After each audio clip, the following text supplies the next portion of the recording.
First tip என்னன்னு சொல்லி பாத்தீங்கன்னா, ஒரு சட்டை நீங்க எடுத்து வச்சுக்கோங்க. சட்டை மேல நீங்க பாருங்க, பேனா கரை, இங்கு கரை ரெண்டுமே கிறுக்கிருக்குங்க. இந்த கரையை எப்படி நம்ம க்ளீன் பண்ணலாம்னு சொல்லி பார்க்கலாங்க. நம்ம நிறைய பேர்ல பாத்தீங்கன்னா, குழந்தைங்களா இருக்கட்டும், பெரியவங்களா இருக்கட்டும், நம்ம வெள்ளை சட்டையில பேனா கரையோ இங்கு கரை பட்டுச்சுன்னா அது க்ளீன் பண்ணுறதுக்கு ரொம்ப கஷ்டப்படுவோங்க. ஒரு சில டைம்ல கரை போயிடும், ஒரு சில டைம்ல கரையே போகாது. அதுக்காக இந்த டிப்பை நீங்க ட்ரை பண்ணுங்க. பாதி லெமன் இருந்தா போதுங்க. இங்கு கரை, பேனா கரை, அது மட்டும் இல்லாம டீ வச்ச கரை, இந்த கரை எல்லாமே போயிருங்க. அது எப்படின்னு சொல்லி பார்த்தலாங்க. எந்த இடங்கள்ல பேனா, இங்கு, டீ எல்லாம் ஊத்திருக்கும் அது மேலா நீங்க பாதி அளவுக்கு லெமன் ஜூஸ் நீங்க புளிஞ்சு விட்டுருங்க. ஃபுல்லா நீங்க பிழிஞ்சு விட்ட பின்னாடி அது மேலா நீங்க ஒரு கொஞ்சம் போல ஷாம்பு அப்படிலாம் விம் ஜெல் நீங்க சேர்த்துக்கோங்க.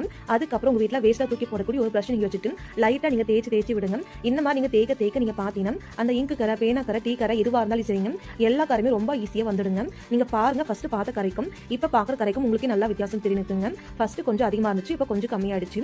அதுக்கப்புறம் நீங்க பாத்தீங்கன்னா ஒரு கொஞ்சம் போல தோசைமாக்கு போடக்கூடிய ஆப்பசோட அந்த கரை மேல நீங்க போட்டுக்கோங்க. மறுபடியும் நீங்க பிரஷ் வச்சு லைட்டா நீங்க தேய்ச்சி கொடுங்க. இந்த மாதிரி நீங்க தேய்க்க நீங்க பாத்தீங்கன்னா அந்த அழுக்கு எல்லாமே இருந்த இடமே தெரியாது. அந்த அளவுக்கு நீட்டா கிளீன் ஆயிடும். நீங்க பாருங்க, இது ஃபுல்லாவே நான் தேய்ச்சிட்டேன். எல்லா கரையுமே போயிடுச்சுங்க. பார்க்கவே ரொம்ப நீட்டா கிளீனா இருக்கு. ரொம்ப ஈஸியா இருக்குங்க. இப்போ நம்ம பிரஷ் எடுத்து ஒரு ஓரம் வச்சுக்கலாங்க. இந்த துணியை நம்ம ஒரு ஓரம் வச்சுக்கலாங்க. அதுக்கப்புறம் நீங்க ஒரு பாத்திரத்துல தண்ணி கொண்டு வந்து வச்சுக்கோங்க. இப்போ நம்ம க்ளீன் பண்ண துணி இருக்கு இல்லையா, அதை நீங்க தண்ணியில் போட்டு நல்லா நீங்க நலிச்சிட்டு 2 கை வச்சு லைட்டா நீங்க கசக்கி கொடுங்க.